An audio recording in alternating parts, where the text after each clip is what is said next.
चालबाज बहू। लुधियाना की रीटा की जिंदगी बड़े ही मजे से गुजर रही थी। आस पड़ोस से लेकर नाती रिश्तेदार सभी रीटा को बड़ा मानते थे। वो सबकी पसंद नापसंद का ख्याल रखती। अरे बहन, ये लो कढ़ी बनाई थी मैंने। सोचा तुम बीमार हो तो तुम्हारे घर के लिए भी बना दी, खा लेना। सभी रीटा की तारीफ करते हैं। रीटा की ममेरी बहन कहती है, रीटा, तुम्हारा लड़का तो बहुत बड़ा हो गया है, उसकी शादी की नहीं सोची? सोच तो रही हूं, लेकिन ऐसे लड़के से कौन शादी करेगा जो कमाता धमाता ही नहीं है। ये तो है।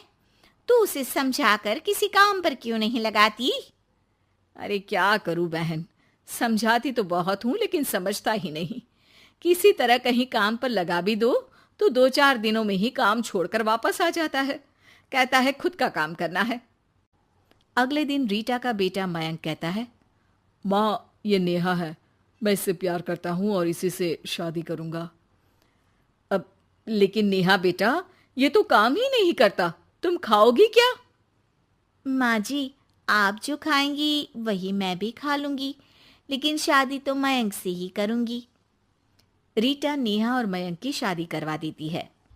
हे जी, देखिए तो, ये हमारा भाग्य है कि शहर की इतनी प्यारी पढ़ी लिखी लड़की हमारी बहू बनी।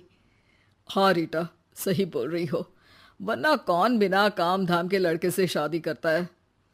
नेहा सारा दिन घर में रहती और सास को देख देख कर जलती कुड़ती रहती।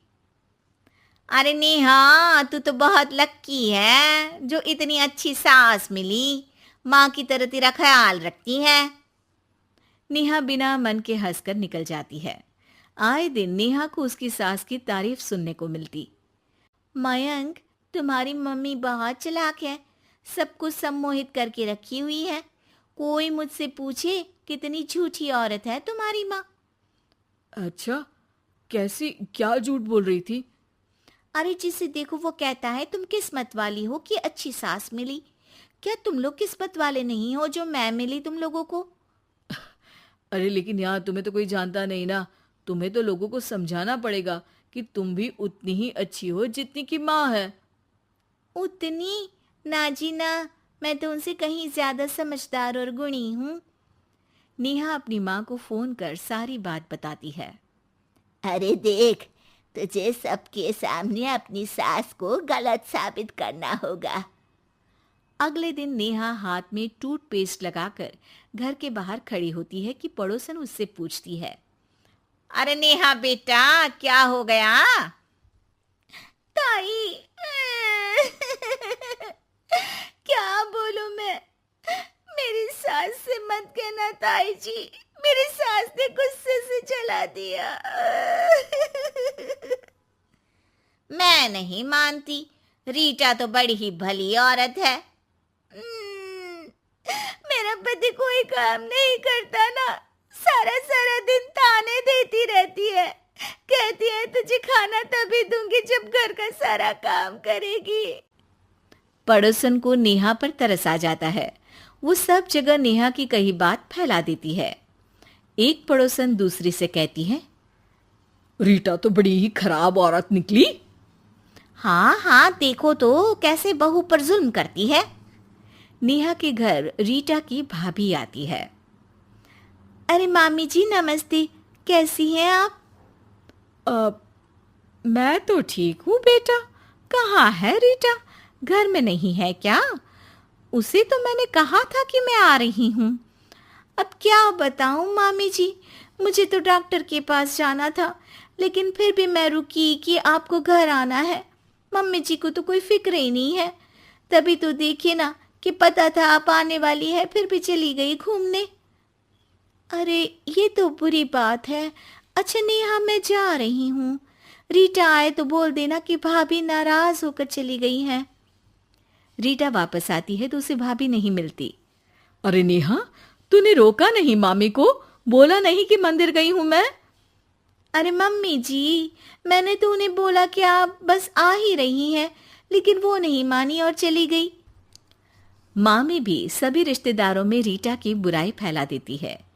अब जो रीटा सबकी लाडली हुआ करती थी, वो सबकी आंख में खटकने लगी।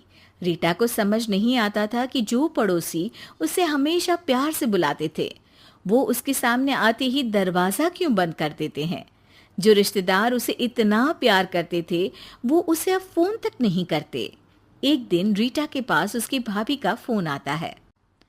तू तो बड़ी हो गई रीटा। अरे ना भाभी ना, तुम तो माँ जैसी हो मेरे लिए, मायका तुमसे ही तो है, लेकिन तुम भी पता नहीं क्यों नाराज हो मुझसे। रीटा को उसकी भाभी सारी बात बताती है। रीटा उसे समझाती है कि कैसे वो नेहा बहू को बताकर वहां से गई थी। दोनों के बीच गिला शिकवा खत्म हो जाता है। रीटा समझ जाती है कि नेहा ने ही उसकी बुराई पड़ोसियों से भी की होगी। रीटा सबके घर जाकर बात करती है, जहां उसे पता चलता है कि नेहा ने ढेर सारी झूठी बातें कर रखी है। रीटा सोच लेती है कि वो नेहा को सबक सिखाकर ही रहेगी। नेहा, तेरे ससुर जी रिटायर हो रहे हैं, तो अब तू और मयंक कहीं और घर देख लो। अरे कैसी बातें कर रही हैं सासू माँ, ये तो कोई काम नहीं करते, हम कहाँ जाएंगे। तभी वो पड़ोसन आ जाती है। अरे नेहा, अच्छा ही तो है, तेरी ऐसी सास से छुटकारा मिल रहा है जो तुझे बात बात पर जला देती थी ना। घर जरा जल्दी खाली कर देना नेहा, मयंक से भी बोल देना। नेहा को समझ आ जाता है कि सास को सब पता चल गया है। वो उसकी पैर पकड़ लेती है। सासू माँ, मुझे माफ कर दीजिए, मैं आगे से ऐसा कभी नहीं करूंगी।